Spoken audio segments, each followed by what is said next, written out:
고통 합쳐서 그냥 우리가 보통 고난이라고 하는데요. 고난, 고통의 목적에 대해서 한번 살펴보려고 합니다. 혹시 제가 오늘 이 바깥에 6층에 올라오는 6층에서 7층으로 올라오는 데에다가 저희 교회에서 나온 소책자를 지금 잔뜩 꼽아놨는데 벌써 누가 아예 한 묶음 그냥 통째로 집어가신 분도 계시더라고요. 하나씩만 가져가시라 했더니 필요해서 그거는 거기다 원래 꼽아놓고 그게 필요하면은 안성시 형제님이나 또 하여간 이렇게 필요해서 10권이면 그냥 그 무료로 가져가는 거거든요. 소책자는 그렇게 해서 받아가시면 돼요. 거기 있는 거 통째로 가시면 그 자체가 없어져 버리면 뭐가 없어졌는지 잘 모르거든요. 예, 그래서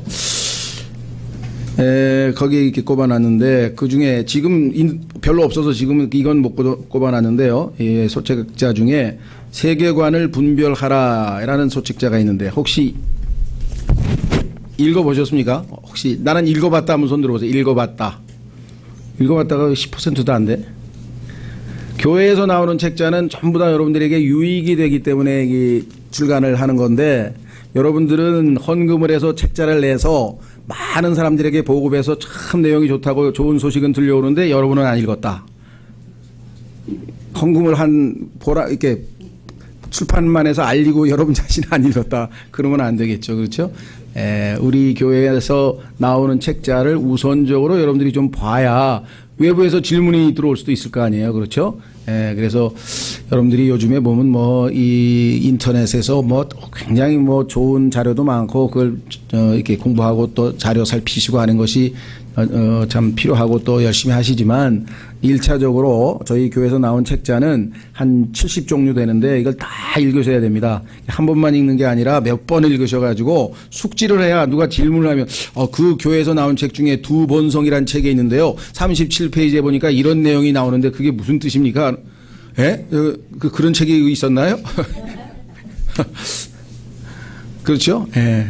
그러면 안 된다 이거죠. 그래서 반드시 꼭 읽으셨으면 좋겠는데 이 세계관을 분별하라고 하는 책도 일반 종교들과 기독교와의 차이점이 무엇인가, 특별히 불교는 그렇죠. 일반 종교는요 이 세상의 본질적인 문제를 고통으로 봅니다. 그래서 그 고통을 어떻게 하면 없앨 수 있는가, 이것이 종교가 인간들에게 제공해 준다고 하는 달콤한 메시지고요. 성경은 고통은 죄의 결과이기 때문에 죄 문제를 해결해야 되는데 그 죄 문제를 해결하기 위해서 하나님께서 인간이 되어 오셔서 죄를 제거하러 오셨다. 이렇게 되는 겁니다.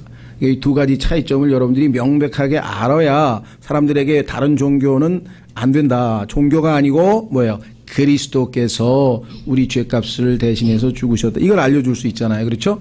그래서 아주 좋은 정보가 달려 있습니다. 그리고 이 책 내느라고 많은 사람들이 애써서 수고해서 이렇게 했는데 설교 들으면 다 아는 얘기 그걸 또 읽냐 이렇게 생각하시는 분이 계시고요. 두 번째, 나는 책 읽는 체질이 아니다 그러신 분이 있는데 그리스도인은 고치셔야 돼요. 하나님을 믿는 사람들은 책 읽는 체질로 바뀌셔야 돼요. 왜? 성경이 the book 책이라고요. 이 성경이라는 단어가 그 책이라는 뜻이에요. 그 책. 헬라어로 비블로스 그 책. 66권의 책들로 이루어진 그 책. 그렇죠? 하나님께서는요, 반드시 하나님의 말씀은 기록해 놓으세요. 그래서 기록된 것으로 읽는 것이 좋고요. 물론 컴퓨터에 기록되어 있으니까 컴퓨터로 보셔도 상관없지만 책자로 보는 게 더 좋아요. 왜? 성경이 그 책이잖아요. 책. 근데 나는 책을 별 싫어하거든요. 그럼 어떻게 된 거예요? 그럼 빨리 고쳐야지. 그리스도인이 책을 싫어하면 안 돼. 나는 성경이 그 책이라니까요. 그래서 사역자에게, 목회자가 되는 사람에게는 너는 읽는 것에 전념하라. 부지런히 읽으라. 이게 첫 번째 명령이에요. 그래서 책을 싫어하면 안 됩니다. 그래서 그리스도인들은 책을 많이 읽으셔야 돼요. 그래도 저는 그냥 CD라 듣는 게 편한데, 물론 그게 편하죠. 그리고 그것도 중요합니다. 왜? 믿음은 들음에서 나온다고 했으니까. 그렇죠? 그러나 교회에서 애써서 내는 책을 꼭 읽으셨으면 좋겠어요. 그래서 이 얘기를 하는 이유는 고통은 여기 내용을 보면 불교는 고통을 없애버리려고 그것이 어떻게 하면 가능한가를 가르치는 우리나라에서 가장 인기 있는 이 가르침 또는 종교 사상 중에 하나인데요. 불교? 예. 다른 종교도 마찬가지. 어떻게 하면 고통을 없애버리는가. 근데 이 세상에서요, 예수 그리스도께서 오시기 전에는 절대로 고통이 없을 수가 없습니다. 고통은 못 없앱니다. 환상입니다. 없앤 것처럼 착각하는 겁니다. 그러면 하나님께서는 어떻게 하는가? 예수 그리스도로 말미암아 우리가 그 고통 가운데에서도 기쁨으로 승리할 수 있도록 도우신다. 그게 성경적 답변입니다. 자, 한번 확인해 보겠습니다. 계시록 21장, 요한계시록 21장.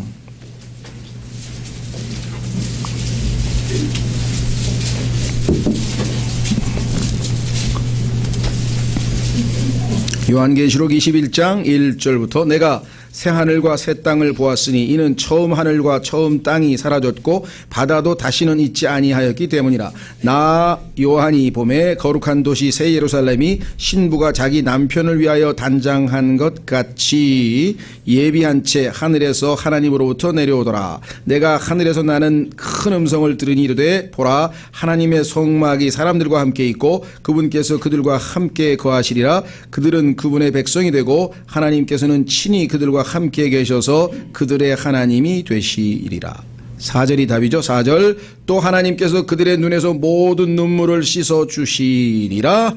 새하늘과 새 땅이 오기까지는 눈물이 마르질 않습니다. 인간에게는 다시는 사망이 없고 사망도 존재합니다. 슬픔도 울부짖음도 없으며 또 아픔도 고통, 아픔도 다시는 없으리니 이는 이전 것들이 지나갔기 때문이라 하더라. 따라서 우리는 기독교에서는요, 성경에서는 고통을 없애준다고 그렇게 얘기하지 않습니다. 물론 많은 사람들이 고통 중에서 괴로워하다가 예수 그리스도를 만나고 구원을 얻고 주님을 만나는 경우는 많이 있죠. 예, 그러나 그렇다고 해서 그 사람에게 고통이 없어졌느냐? 안 없어집니다. 또 생깁니다. 그 순간에 문제가 해결됐는지는 모르지만 따라서 우리는 그런 아주 얄팍한 고통을 없애주겠다 이것이 아니라 그 고통을 어떻게 하면 우리가 이겨낼 수 있는가. 두 번째, 그 고통으로부터 어떤 교훈을 어떤 유익을 얻는가. 그렇죠? 예. 그래서 예수님처럼 되려면 여러분과 제가 슬픔과 고통에 익숙해져야 돼요. 내가 아는 기독교하고 너무 다르죠. 잘못 배우셨으니까. 자, 확인해 보겠습니다. 예수님과 친해지려면요, 예수님은 고통에 익숙하신 분이에요.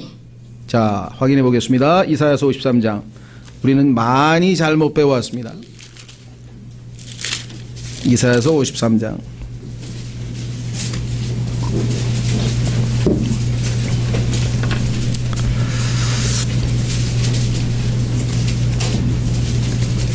(1절부터) 우리가 전한 것을 누가 믿었느냐? 주의 팔이 예수 그리스도입니다. 주의 팔이 누구에게 나타났느냐? 그가 그분 앞에서 연한 초목같이 마른 땅에서 나온 뿌리같이 자랄 터이니 그에게는 모양도 없고. 예수님은 얼짱이 아니세요. 우아함도 없으며 또 우리가 그분을 볼 때 그를 흠모할 만한 아름다움이 없도다. 예, 오늘날 현대인이 기대하는 그러한 이상적인 인간형하고 아주 다르신 분입니다. 이 한마디만 읽으면 예수 믿고 난 다음에는 외모 컴플렉스가 싹 사라져요. 그렇죠? 예수님도 못생기셨는데 내가 못생겼다면 이거 얼마나 큰 영광이야? 적어도 그 면에서는 나는 예수님을 닮은 거 아니야? 그죠? 예, 저는 그때부터 너무 기뻤어요. 사람들이 못생겼다. 그래, 난 조금이라도 예수님을 닮았다. 어쩔래? 그렇다고 뭐 예쁘다고 하는 걸 나쁘게 생각할 건 없어요. 하나님이 예쁘게 만들었으면 예쁘신 거 어떡하겠어? 자, 두 번째, 그는 사람들에게 멸시를 당하고 거부되었으며. 멸시당하고 거부당하는 경험이 너무 많다. 예수님을 많이 닮으신 거예요. 그 다음에 슬픔의 사람이요. 나는 왜 이렇게 인생에서 많은 슬픔을 겪느냐? 예수님을 닮으신 거예요. 고통을 잘 아는 자라. 이분이 예수님이셔요. 우리는 그를 피하려는 것 같이 우리 얼굴을 감추었으며 그는 멸시를 당하였고 우리는 그를 귀히 여기지 아니하였다. 이런 사람을 인간은 귀히 여기지도 않고 멸시해요. 그래서 예수님은 이 세상에 오셔서 멸시를 당하신 것이에요. 그렇죠? 예. 자, 따라서 4절. 참으로 그는 우리의 고통을 짊어지고. 우리의 고통 때문에 예수님은 고통당하실 이유가 없는데 고통에 친숙한 분이 되신 거예요. 우리의 슬픔을 당하였거늘. 우리 때문에 고통을 당하고 우리 때문에 슬픔을 당했는데 그래야 할 이유가 없는데 하나님의 오른편에는 항상 즐거움이 있고 항상 즐거워하시고 항상 복되신 분이셨는데 우리 때문에 죄인 때문에 고통과 슬픔을 배우시러 이 땅에 오셨는데 인간들은 한다는 소리가 우리가 그가 매를 맞고 하나님께 맞아 고난을 당한다고 생각하였다. 뭔가 잘못했나 봐. 그러니까 하나님한테 저렇게 고통을 당하고 십자가에 매달렸지라고 생각을 했다는 거죠. 그게 죄인들의 예수님에 대한 잘못된 평가였었던 것이죠. 자, 그래서 우리는 오늘 주제로 돌아오겠습니다. 예수님은 고통과 익숙한 분이다. 얼마나 위로가 되는지 모르죠. 그렇죠. 그분은 고통과 아무 상관이 없어야 되는 분인데 나 때문에 우리 때문에 죄인들 때문에 고통에 익숙하신 분이 되셨다. 자, 오늘의 제목은 고난의 목적입니다. 죄로 인해 타락한 악한 현 세상, 성경에 보니까 왜 이 세상이 이 모양이냐? 답이 있죠. 악한 현 세상이니까. 이 세상은 악한 자, the wicked. 성경에 뭐냐? wicked. 악한 자, 그 악한 자라고 하는 마귀가 이 세상 신이요, 이 세상의 통치자요, 이 세상을 지금 하나님께서 권위를 위임받아서 다스리고 있어요. 그렇다면 이 세상은 악한 세상일 수밖에 없죠. 그러면 악한 세상에서 악한 일이 많이 일어나지 좋은 일이 많이 일어날까요? 너무나 당연한 거예요. 그래서 오늘 베드로전서에서 그런 악한 일을 당하거나 시련을 당하면 이상하게 생각하지 말라 그래요. 너무나 당연한 거니까. 자, 따라서 인간은 고통을 당하게 마련입니다. 한번 확인해 보겠습니다. 욥기 5장 7절. 욥기 5장 7절.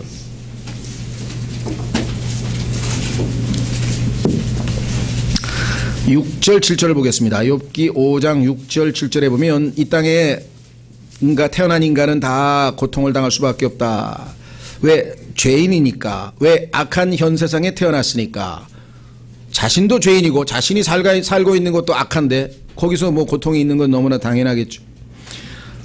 6절 고통은 티끌에서 생기지 아니하며 고난은 흙에서 솟아나지 아니할지라도. 다 이유가 있죠. 고통이든 고난이든 저절로 막 생기는 거 아니지만 불티가 위로 날아가는 것 같이 불티는 항상 가벼워 위로 날아가죠. 당연하다 이거죠. 사람은 고생하려고 태어나느니라.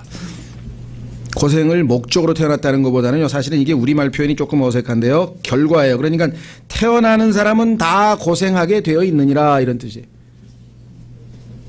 여기서 이 고생이라고 하는 말은 trouble이에요. trouble. 고통, 문제. 여러분들 엄마 뱃속에서 아기가 태어날 때 방글방글 웃으면서 태어나는 애 봤나요? 엥 하고 벌써 인생 팍 쓰고 태어나. 앞으로 고생길이 훤하네. trouble. 그렇죠. 죽을 때까지, 마지막 죽을 때까지 trouble. 그게 인생이라고 성경에 얘기했는데 왜? 죄인으로 태어났으니까. 몇 장 더 넘기셔서 14장 1절.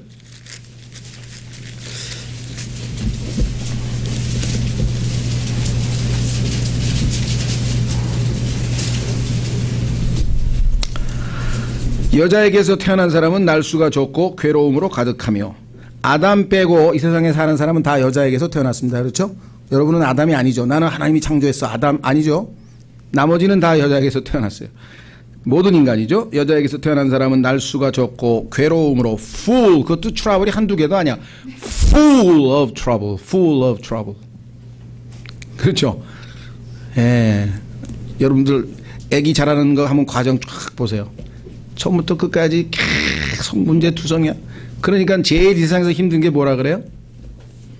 애 키우는 거. 그죠? 예, 너무 문제가 너무 많아. 그래서 그거 다 뒤치다 껴내기 너무 힘든 거죠. 그래서 애 키우는 사람들 아유 힘들겠네. 자기도 모르게 나와. 왜? 힘드니까. 자, 그래서 2절 꽃과 같이 자라나서 꺾이고 조금 피는 것 같으니 꺾였네요. 또 그림자처럼 사라지며 조금 살만하니까 사라져버렸네요. 계속해서 머물지 아니하거늘. 이게 인생인데 이러한 자를 향하여 주께서 눈을 여시고 나를 주와 함께 심판자리로 데려가시나이까. 이런 미물과 이런 별 볼 일 없는 이런 정말 나약한 자에게 왜 하나님께서 그렇게 관심을 두시고 왜 하나님께서 개입을 하시고 왜 하나님께서 그러십니까? 심판 자리로 데려가시나이까? 누가 정결한 것을 부정한 것 가운데서 가져올 수 있나이까? 아무도 없나이다. 그의 날들이 정하여졌고 인생은 언제가 죽게 돼 있지 않습니까? 그의 달수도 죽게 있으므로 주께서 그의 한계를 정하사 그가 넘어가지 못하게 하셨어. 모든 것이 주의 손길에 있는데, 그렇죠? 어떻게 이 나약한 자들을 주님은 그렇게 관심을 가지고 계시는가? 심지어는 죽기까지 사랑하셔서 먼 우주의 영광을 버리시고 이 낮고 낮은 곳까지 찾아오셔서 겪을 필요가 없는 고난과 슬픔과 고통을 왜 일부러 겪으시며 왜 그러시는 겁니까? 그 이유를 모른다면 인생을 잘못 사는 거죠. 그분을 만나야죠. 그렇죠? 자, 그래서 다시 교재로 주보로 오시면 구원받은 그리스도인 역시 예외는 아닙니다. 볼저다 너희가 세상에서는 환난을 당하리라 하고 주님께서 제자들에게 말씀하셨죠. 제자들마저도 환난을 당한다고 했습니다. 구원의 여부와 상관없이 죄에는 고통이 따릅니다. 주님께서 말씀하셨습니다. 심은 대로 거둔다. 뭘 심으면 그대로 나옵니다. 예수 그리스도를 믿는 사람들은 죄를 지으면 뭐 고통이 안 따르나요? 마찬가지입니다. 구원받은 하나님 자녀도 마찬가지. 자, 그러나 그리스도인으로서의 고난에는 중요한 목적이 있습니다. 잊지 마십시오. 고통 없는 기독교는 성경적인 기독교가 아닙니다. 확인해 보겠습니다. 사도행전 14장 22절.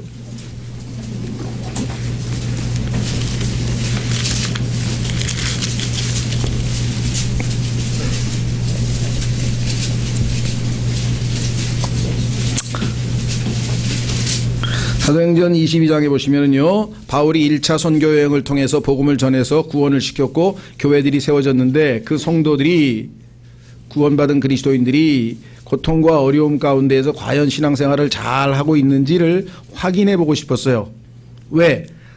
상당히 많은 그리스도인들이 약간의 고통과 어려움이 오면 주저앉아 버리는 거예요. 그래서 잘하고 있는지를 확인하러 갑니다. 21절. 그들이 그 도시의 복음을 선포하여 많은 사람을 가르치고, 여기 다시라고 했죠. 다시. 지난번에 한번 복음 전해놨는데 어떻게 지내는지 궁금해서 가보는 겁니다. 다시 루스드라와 이고니움과 안디옥으로 돌아가 제자들의 혼을 굳건하게 하며, 이들이 하는 목적은 뭐냐면요, 이미 구원받은 그리스도인들이 믿음을 좀 확신하게, 컨펌이란 말은 여러분들 비행기표 사고 확인하는 거죠. 확인하러 가는 거예요. 컨펌. 확인하러. 그들을 그 다음에 어떻게 했습니까? 권면했어요. 잘하라고 격려하는 거예요. 열심히 하자. 권면하여 어떻게 하겠느냐? 믿음 안에 거하게 하고 continue in the faith. 왜 그럴까요? 중간에 continue 계속하지 못하고 중간에 중도 하차한 그리스도인들이 너무나 많더라는 거죠. 어제도 우리 에베소 교회에 봤죠? left first love. 첫사랑을 버렸구나. 주님께서 다 좋은데 첫사랑을 버렸구나 라고 꾸짖는 장면이 나왔었던 것이죠. 그렇죠? 자, 그래서 그 다음에 또 뭐라고 했습니까? 왜 끝까지 믿음에 붙어 있어야 되느냐? 그 이유가 나오네. 또 우리가 반드시 많은 환난을 거쳐 하나님 왕국에 들어가야 하리라 하더라. 예수 그리스도께서 재림하시는 그 왕국은 하나님의 왕국과 하늘의 왕국, 영적 왕국, 물질적 왕국 동시에 이제 임하게 될 터인데, 그 예수님이 다스리기, 직접 오셔서 다스리게 될 그때까지 우리가 주님과 함께 가야 하는 그 길은 비아 돌로로사 들어보셨나요? 라틴어로 유명한 예수님께서 걸어가셨던 그 십자가의 길, 그래서 그걸 고통의 길이라 그래서 아주 라틴어로 멋지게 말을 하는데요. 비아 돌로로사라고 했는데 우리도 마찬가지예요. 고통의 길이다. 여기 써 있죠. 자, 뭐라고 되어 있습니까? 반드시 많은 환난을 거쳐 그랬네요. Much tribulation. 그렇죠. 너희는 반드시 다시 태어나야 한다. 그렇지 않으면 구원받지 못하는 거죠. 거듭나지 않으니까. 그렇다면 너희는 하나님의 왕국에 반드시 많은 환난을 거쳐서 들어가야 된다. 그렇게 성경에 누누이 얘기했는데 왜 조금의 어려움과 고통과 고난만 생기면은 그냥 무슨 큰일이 생긴 것처럼, 무슨 이상한 일이 생긴 것처럼 왜 그렇게, 죄송합니다, 호들갑을 떠냐 이 말. 우리가 나를 포함해서 왜 그러냐 이거예요. 너무나 당연한 거 아니에요. 예수님 가신 길 아니에요. 그러니까 고통과 고난에 의연하게 대처하는 것이 그리스도인이 가야 할 길이고, 그때 주님께서 이 고난을 통해서 나를 어떻게 변화시킬 것인가, 이 고통을 통해서, 이 고난을 통해서 어떤 유익을 주실 것인가를 우리가 배우면 될 거 아니에요. 그리고 그 고난 중에 오늘 찾아보겠습니다. 위로를 주시고, 그렇죠? 승리할 수 있는 그 모든 권능을 주시는 분이심을 왜 우리가 못 믿겠느냐, 그 말입니다. 자, 다시 돌아옵니다. 그래서 첫 번째, 다른 사람들에 대해 동정심을 갖게 하고 올바르게 섬기도록 하기 위해서 고통을 주신다. 이거는 그리스도인에 대한 얘기입니다. 즉 그리스도인 중에서도 경건하게 주님을 잘 섬기고 최선을 다해 섬겨서 내가 지금 잘못하고 있는 일이 하나도 없는 것 같은데 왜 고통이 생길까? 왜 고난이 있을까? 이 얘기입니다. 그런데 사실은요, 이전에 우리가 살펴봐야 될 성경 구절은 그 옆에 있어요. 자, 갈라디아서 6장 7절. 예수님을 믿는 사람이든 예수님을 안 믿는 사람들이든 고통과 고난을 겪게 되는 그 대부분이, 거의 대부분이 스스로 자초했어. 스스로 자초했어. 그렇죠? 예. 우리가 겪는 그 고통을 보면요, 다 원인 제공자가 누굽니까? 우리예요, 우리. 우리가 스스로 원인을 제공했어. 자, 그래서 하나님께서는요, 명백하게 써놓으셨어요. 갈라디아서 6장 7절. 갈라디아서 6장 7절. 속지 말라. 하나님은 조롱당하지 아니하시나니 사람이 무엇을 심든지 또한 그것을 거두리라. 사람이 무엇을 심든지 또한 그것을 거두리라. 여기서 혹시 그 D.L. 무디의 설교집 믿음, 심음과 거둠의 법칙이라는 책 읽으신 분? 여기도 몇 번 안 되네. 그건 이제 출판사는 저희가 낸 건 아니고요. 라온누리라고 해서 그 건강과 생명이라고 하는 그 잡지사에서 나온 책인데, 차한 형제님이 아주 거기 뭐 20주년인가 30주년 하여간 기념을 책으로 내겠다 그래가지고, 하여간 제가 너무나 사랑의 빚을 많이 져서 번역은 제가 했습니다. 읽어보신 분들이 아이고 참 간결하고 명료하네요. 심음과 거둠의 법칙. 심은 그대로 거둡니다. 예. 그렇죠. 팥을 심어놓고 콩이 나오기를 기다리면 그건 이상한 사람인 것처럼 자기가 육신에다 심어놨으면 그 고통의 결과를 받아야지, 당연히. 그렇죠. 따라서 대부분의 경우에는 우리가 뿌려놓은 것을 거두기 때문에 그 고통을 잘 견디도록 하나님, 제가 마땅히 치른 대가를 치르는데 잘 견디도록 도와주십시오, 이렇게 기도하는 수밖에 없어요. 그걸 치워달라든가 없애달라든가 그거는, 그렇죠. 콩을 심었는데 콩이 나왔어. 아유 왜 콩이나, 콩 좀 없애주세요. 그러면 심은 대로 나올 텐데. 따라서 오늘 다루고 있는 얘기는 내가 하나님 앞에 영적으로 바르게 심고 올바르고 정말 신앙생활을 잘하고 있는데 왜 나에게 어려움이 닥치느냐, 그 얘기를 하고 있는 거예요. 그렇죠? 예. 그러니까 베드로전서 2장으로 갑니다. 2장 20절. 거기에 해당되는 사람은 그거는 빨리 잘 이겨내고 승리하는 수밖에 없어요. 그 고통이 없어지려면은 하나님께서 그 징계의 목적이 다 달성돼서 우리가 변화될 때까지겠죠. 베드로전서 2장, 죄송합니다. 베드로전서 2장 20절. 2장 20절. 이렇게 돼 있죠.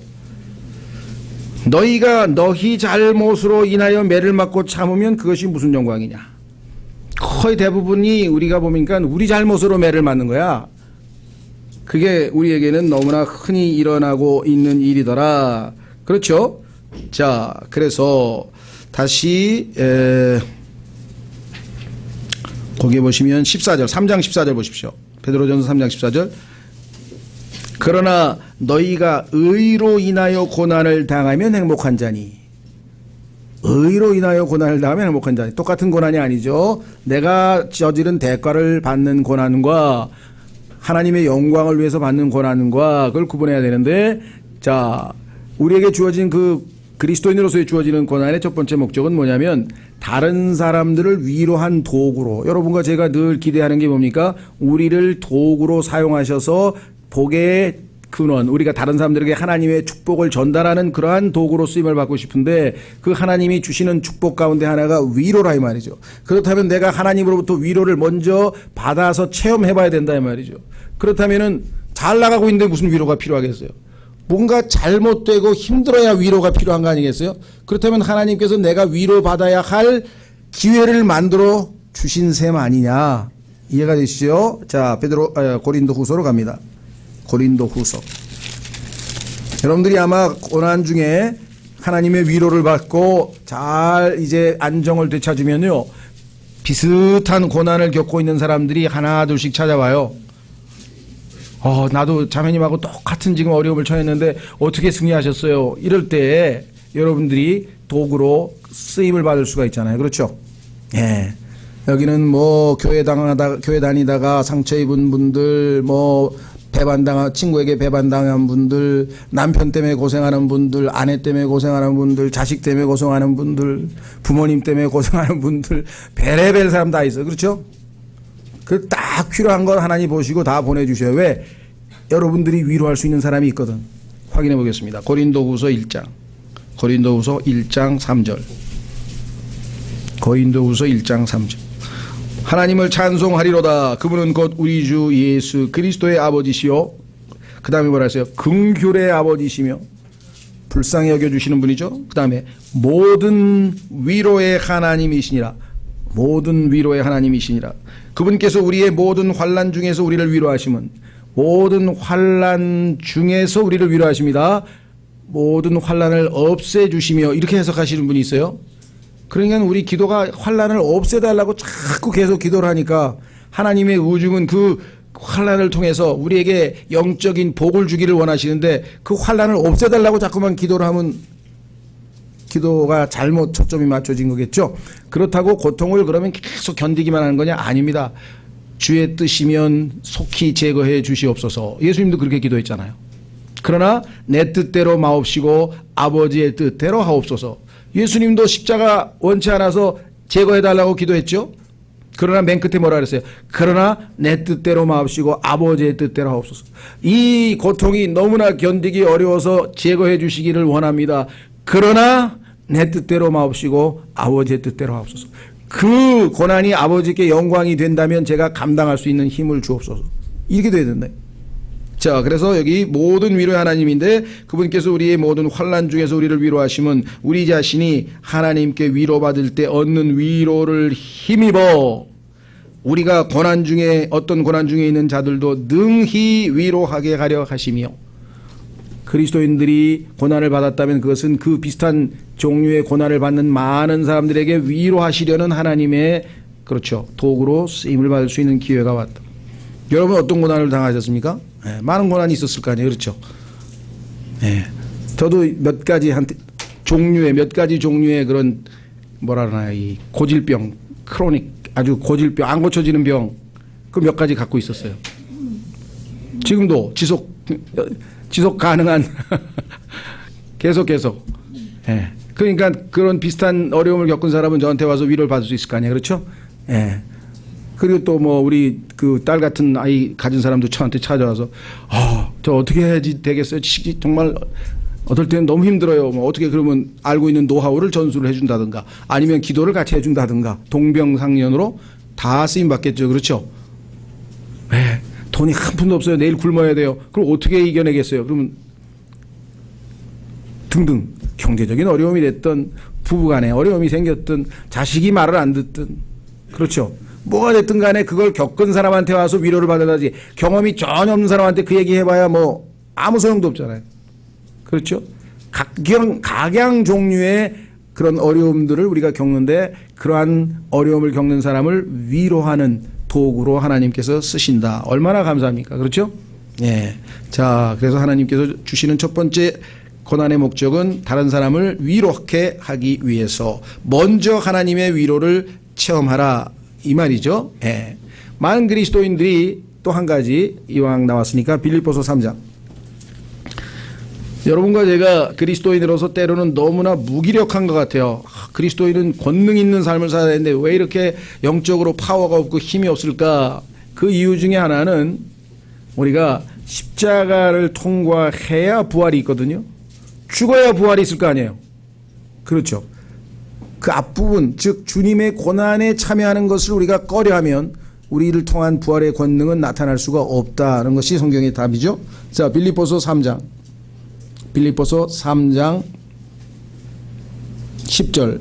빌립보서 3장 10절. 이것은 내가 그분의 죽으심과 일치하게 되어 그분과 그분의 부활의 권능과 그 다음에 뭐라 했습니까? 그분의 고난에 참여하는 것을 알고자 하며 십자가의 고난을 겪어야 부활의 권능이 우리에게 주어지는 것이지 앞단계 조건이 성취되지 않으면 우리가 권능 있는 그리스도인으로서의 삶을 살아갈 수가 없다. 그런 뜻입니다. 두 번째, 주님께서는 우리가 겸손하기를 원하시는데 일이 잘 풀리면 우리가 겸손할 수가 없습니다. 신명기 32장으로 가보겠습니다. 신명기 32장에 보면 이스라엘이 힘들 때에는 겸손하더니 잘 풀리니까 교만해지더라. 이거 모르는 사람 없죠? 여러분 중에는 나는 잘 풀려도 절대 교만하지 않거든요. 그런 걸 교만이라 그래요. 그렇죠? 나는 평생에 한 번도 거짓말 안 했거든요. 그런 걸 거짓말이라 그러는데.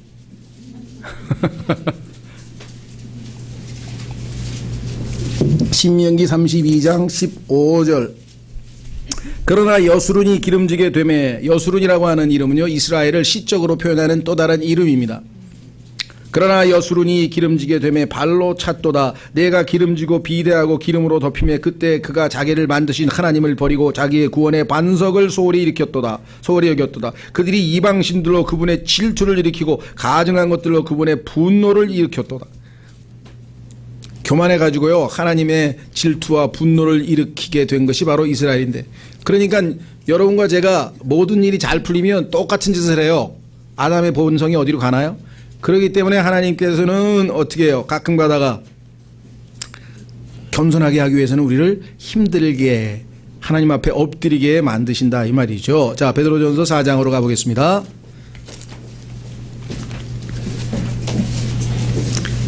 그래서 욥은요 너무나 일이 잘 풀려, 모든 일이 잘 풀리니까 갑자기 두려움이 생긴 거예요.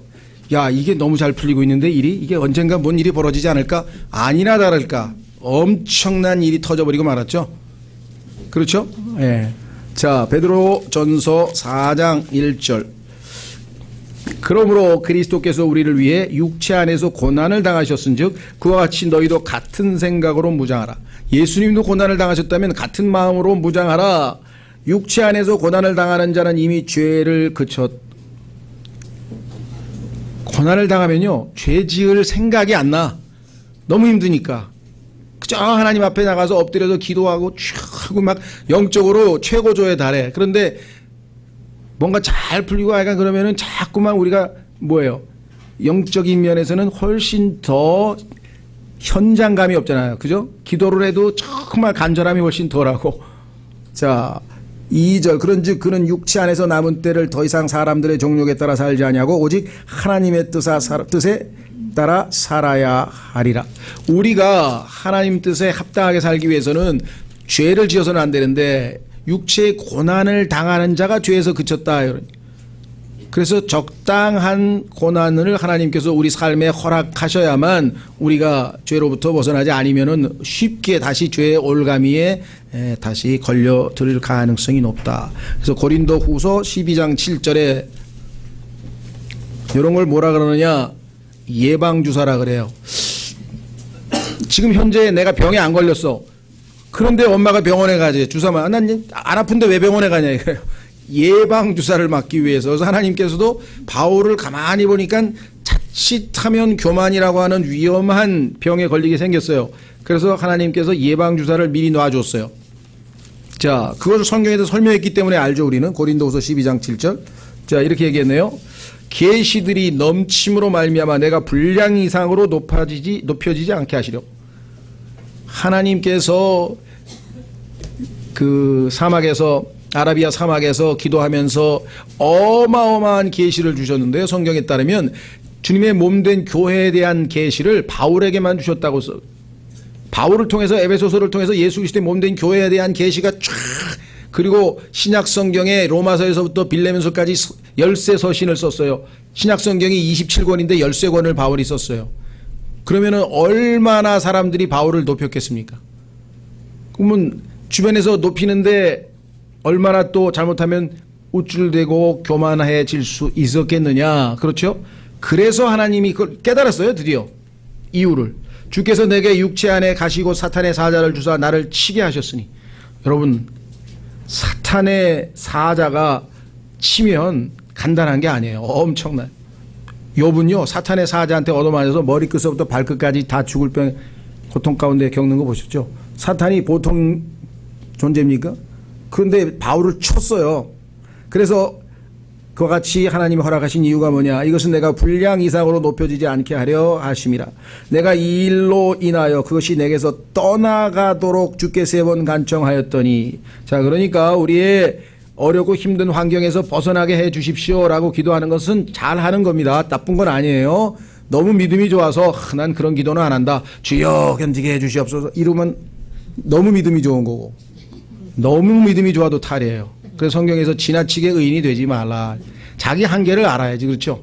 주님, 가능하다면 이 고통을 제거해 주시기를 원합니다. 그러나 혹시라도 주님의 뜻이 계셔서 나에게 무슨 이유가 있고 유익이 있으면 제가 견딜 수 있는 힘을 주십시오. 이래야지. 주여, 저는 어떤 고난이든지 당해내겠습니다. 감옥이든 어디든 가겠습니다. 근데 예수님이 뭐라 그랬어? 훌륭하구나 베드로야. 아니고 네가 닭 울기 전에 3번 나를 부인하리라. 그렇죠? 주님 앞에서 그렇게 해봐야 뻔히 알아. 네 속이 다 보이는데 조금 있으면 넌 나를 저주하면서 난 그런 사람 모른다고 하면서 저주까지 할 놈이 목숨을 버리겠습니다. 영이 약해서 안 돼요. 그렇죠? 영은 원하나 육이 약해서 안 되죠. 육신의 나약함 때문에 안 된다 그랬잖아요. 성경에서 로마서 8장에서. 자, 그런데 3번 기도를 했는데 응답이 뭐냐? 없는 게 아니었어요. 응답이 있어요. 뭐라고 응답하셨어요? 9절 그분께서 내게 이르시되 내 은혜가 내게 족하도다. 3번으로 가보십시오. 교재 프린트물 3번. 하나님의 은혜가 충분함을 입증하기 위해. 그래, 견딜만 할 거다. 왜? 내가 얼마든지 견디게 해주신 내 은혜가 내게 족하도다. 나의 강한 능력은 약한 데서 완전해지느니라. 네가 권능 있는 그리스도인이 되고 싶었더냐? 그렇다면 네가 약할 때 내가 강해지느니라. 대부분의 신앙생활에서 왜 우리가 약해요? 우리가 강한 채 하니까 주님께서 개입을 못 하시는 거예요. 그러면은 결국은 우리는 조금 있다가 막 육신은 나약하거든. 의지 작심삼일이거든. 금방 주저앉거든. 그런데 주님 정말 내 힘으로 어떻게 해볼 도리가 없습니다. 도와주십시오. 그렇게 약함을 인정하면 강하게 된다 그랬어요. 주님이. 그러므로 내가 오히려 크게 기뻐하노니 나의 연약한 것들을 자랑하리니. 나는 체력도 약하고 지혜도 약하고 의지력도 약하고 다 약하지만 주님의 도우심을 받고 싶다. 이것은 그리스도의 권능이 내 위에 머무르게 하려 함이라. 그러므로 내가 그리스도로 인하여 연약한 것들과 치욕과 궁핍과 핍박과 고난당하는 것을 기뻐하노니. 고난당하는 것을 기뻐한다고 얘기했어요. 왜? 그 고난이 가져다줄 유익을 이미 간파했기 때문이겠죠. 그렇죠. 우리가 최소한도 이 시점 정도가 돼야 이제 그리스도인이라는 칭호를 들 수가 있죠. 예수님의 제자. 여기까지 안 오고 계속 고난 조금만 힘들면 그냥 불평하고 막 원망하고 이렇게 되면요, 그거는 제자가 아니고 뭡니까? 그냥 베이비예요. 그냥 어린애로 있는 거예요. 그거는 그냥 구원받은 죄인이야. 구원받은 죄인으로 있는 거야. 예수님의 제자인 크리스천, Christ-like people, 예수님과 같은 모습의 사람이 아니야. 크리스천이라고 하는 이름은 원래는 예수님처럼 살아가는 사람이란 뜻이에요. 그래서 우리는 대부분이 다 구원받은 죄인에 멈춰 있어. 구원은 받았어. 그러나 여기 나와 있는 것처럼 주님의 모습이 우리에게는 안 나타난다. 내가 약할 때에 내가 약할 때에 내가 강하니라. 왜 그럴까요? 내 안에서 그리스도께서 역사하시니까. 따라서 우리는 충분히 은혜가 우리 삶의 어느 상황에서도 충분하다. 여러분들 그 충분이란 말 아시겠죠? 어떤 상황에서도 주님은 우리에게 충분한 은혜를 주십니다. 결코 우리가 무너질 수 없어요. 자, 빌립보서 4장. 따라서 자기의 지금 현재 처지에 대해서 비관하고 난 견딜 수가 없다, 못 견딘다, 그거는 불신이지. 그렇죠? 아무리 기도해도 하나님께서 현 상황을 안 바꿔준다, 그러면 뭐예요? 은혜가 충분하다, 이거 이겨낼 수 있다는 거예요. 하나님의 말씀만 믿으면 그렇죠? 빌립보서 4장 13절. 나를 강하게 하시는 그리스도를 통해 내가 모든 것을 할 수 있느니라. 그렇죠? 자, 그리스도인은 첫 번째는 뭐예요? 나는 약해서 아무것도 할 수 없습니다. 그게 동전의 앞면이라고 하면요, 뒷면으로 가서 그러나 나를 강하게 하시는 그리스도를 통해 무엇이든지 할 수 있습니다. 이것이 계속 이어져야죠. 앞부분에 못합니다로 끝나면 안 되죠. 그건 불신이죠. 진정한 못합니다가 겸손이 되려면 그러나 그리스도의 능력으로 할 수 있습니다가 돼야 진정한 의미에서의 겸손이다 이 말이죠. 그래서 바울은 아주 최고의 권능 있는 그리스도인의 삶을 살았습니다. 자, 네 번째, 우리에게는 성숙이 필요한데 생명의 성장에는요, 성숙이라고 하는 것은 다 자랐죠. 완숙 여러분 됐죠? 예, 지금 뭐 추수 그다음에 오곡백과가 익어가는 이 추석이어가지고 온갖 모든 지금 이 과일이고 뭐 곡식이고 다 익었어요. 그 익었다는 게 성수가 아니에요. 자라났다 해서 성수. 그런데 그 과정이 녹록지 않았겠죠. 그렇죠? 뭐 태풍도 있었을 것이고 따가운 햇볕도 내리쬐었을 것이고 바람도 세게 불었을 것이고 그렇죠? 비바람도 쳤을 것이고 그다음에 뭐예요? 뭐 대기 오염도 있었을 것이고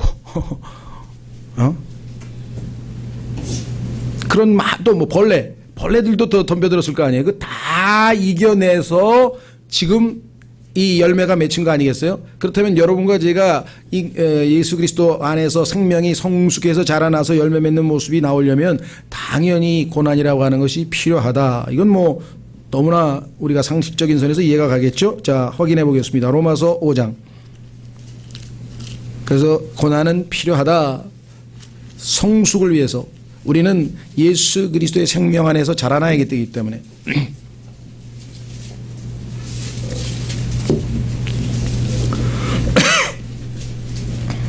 로마서 5장 1절. 그러므로 우리가 믿음으로 의롭게 되어 우리 주 예수 그리스도를 통해 하나님과의 화평을 누리는도다. 또 우리가 그분을 통해 지금 우리가 서 있는 이 은혜 안에 믿음으로 들어감을 얻었으며 하나님의 영광의 소망을 기뻐하느니라. 그리할 뿐 아니라, 자 여기 남아있네요. 우리가 뭘 기뻐한다고요? 환난도 기뻐하나니. 환난 자체를 기뻐하는 게 아니라 환난이 가져다주는 유익을 알기 때문에. 환난이 없으면 우리는 인내를 배울 기회가 없어요. 그래서 환난을 여러 번 겪다 보니까 인내를 배웠습니다. 그리고 인내를 몇 번 하다 보니까 그 다음에요, 체험, experience, 체험. 크리스찬이 잘못 알고 있는 이상한 체험 있죠. 뭐 불이 내려와가지고 온몸이 뜨거워서 드들드들 굴렀어요. 뭐 이건 체험이 아니에요. 그거는 잘못된 거죠. 그건 성경에서 말하는 체험은요, 인내가 반복되면서 내가 경험한 그 영적 체험. 주님은 나를 도우셔서 이 인내를 통해서 내가 주님 앞에 더 나아가고 더 성숙한 그런 체험을 주시는 거죠. 그리고 그 체험이 여러 번 반복되다 보니까 소망. 아, 또 어려움이 왔네. 지난번 경험이 있잖아. 그 체험했지. 이번에도 충분히 이겨낼 수 있을 거야. 왜? 주님이 그리 하셨으니까. 소망이 생겼죠. 그런데 그 소망은 반드시 이루어져. 부끄럽지가 않아. 왜? 이루어지니까. 이루어지는 이유는 뭐냐? 우리 안에 하나님의 사랑이 넓게 부은 바 되셨기 때문이라고 써 있잖아요. 소망이 우리를 부끄럽게 하지 아니하면 5절 우리에게 주신 성령님에 의해서 의하여 하나님의 사랑이 우리 마음에 넓게 부어졌기 때문이라. 자, 그래서 이 과정에 분명히 환난, 즉 고난이라고 하는 것이 반드시 영적 성숙에 필요하다고 성경에 써 있죠? 그렇죠? 예. 자, 그래서 우리는 15장 요한복음 15장 예수님께서도 열매를 맺으려면 가지치기가 필요하다.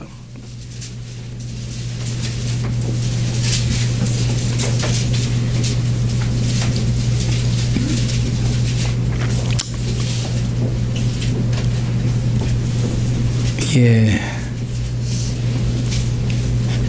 이 요한복음 15장 1절 나는 참 포도나무요 내 아버지는 농부시니 내 안에서 열매를 맺지 아니하는 모든 가지는 그분께서 제거하시고 열매를 맺는 모든 가지는 깨끗하게 하사 그것이 더 많은 열매를 맺게 하시느니라. 자, 여기서 지금 깨끗하게 한다라고 하는 과정이 바로 우리가 얘기하는 가지치기 작업인데요. 따라서 열매 맺기 위한 성숙한 삶을 위해서는 고난이 반드시 필요하고 때로는 그것이 징계의 형태로 나타난다. 히브리서 12장. 히브리서 12장에 가면 히브리서 12장 그럼 여러분은 딱 떠올려도 징계의 장이다 이렇게 기억하고 계셔야죠. 징계라고 하는 말은 우리말로는요 때로는 징계 때로는 훈련이란 겁니다. 이 디시플린이란 말은 훈련, 그렇죠? 징계를 통해서 우리가 훈련되어지죠. 예. 자, 히브리서 12장 찾으셨습니까?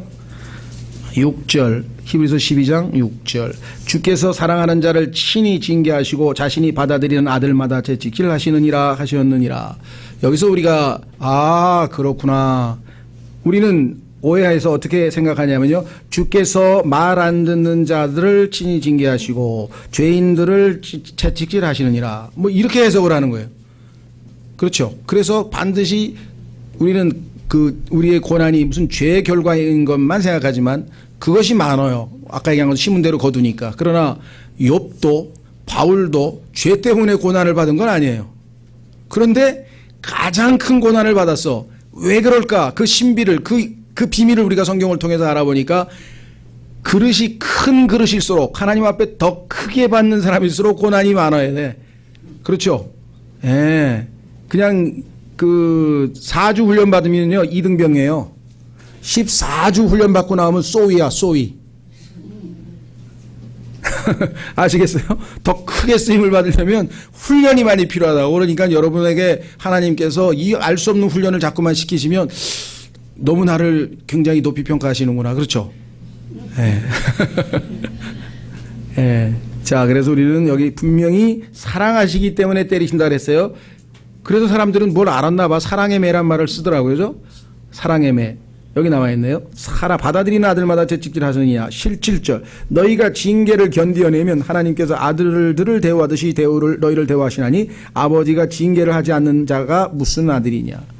견디어내면 아들로 대해준다는 얘기는 그러면 아들은 아들인데 하나님의 아들답지가 못하면 하나님께서도 참 답답하실 거 아니에요. 그렇죠?